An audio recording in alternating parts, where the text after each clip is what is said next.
چھٹے اور ساتویں آسمان کے درمیان ایک درخت ہے جس کی لمبائی اتنی زیادہ ہے کہ چھٹے آسمان سے شروع ہوتی ہے، ساتویں آسمان پر ختم ہوتی ہے۔ اس درخت کا نام سدرۃ المنتہا ہے۔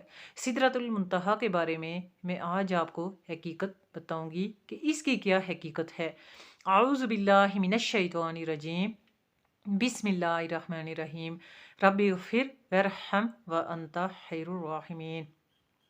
سدرۃ المنتہا جو ہے وہ ایک درخت کا نام ہے جس کی ابتدا جو ہے چھٹے آسمان سے شروع ہوتی ہے اور اس کی انتہا جو ہے وہ ساتویں آسمان پر جا کر مکمل ہو جاتی ہے، اور اس کی جو لمبائی ہے وہ 500 برس کی راہ کی لمبائی کے برابر ہے۔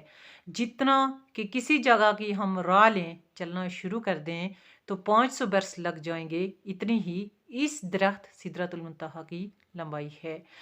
اور اس کے اوپر جا کر، اس کے آخر میں جا کر ہر اولین و آخرین کا علم ختم ہو جاتا ہے، یعنی اس سے آگے کا علم کسی بھی مخلوق کے پاس نہیں ہے، نہ ہی کسی فرشتے کے پاس ہے اور نہ ہی کسی اور مخلوق کے پاس ہے اور نہ ہی کسی اور پیغمبر کے پاس ہے۔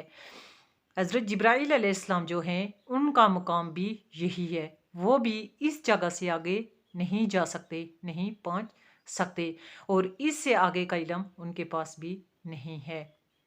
ہمارے جو نبی ہیں حضرت محمد مصطفیٰ صلی اللہ علیہ وآلہ وسلم، وہ اس جگہ سے آگے اور اونچے ایسے مقام پر پہنچے جہاں پہ نہ کوئی فرشتہ پہنچ سکا، نہ ہی کوئی پیغمبر پہنچ سکا۔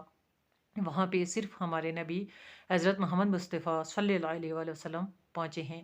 دیکھیں ہمارے نبی کی کیا شان ہے، جن کو اللہ پاک نے اپنے پاس بلایا، اپنا دیدار کرایا اور ان کی خاتمدارت کی۔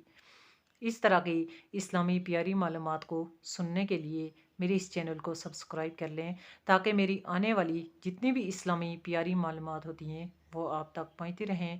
آپ اس طرح کی اسلامی معلومات کو آگے دوسروں تک پہنچائیں، صدقہ جاریہ کا ثواب حاصل کریں اور ایمان میں اپنا حصہ ڈالیں۔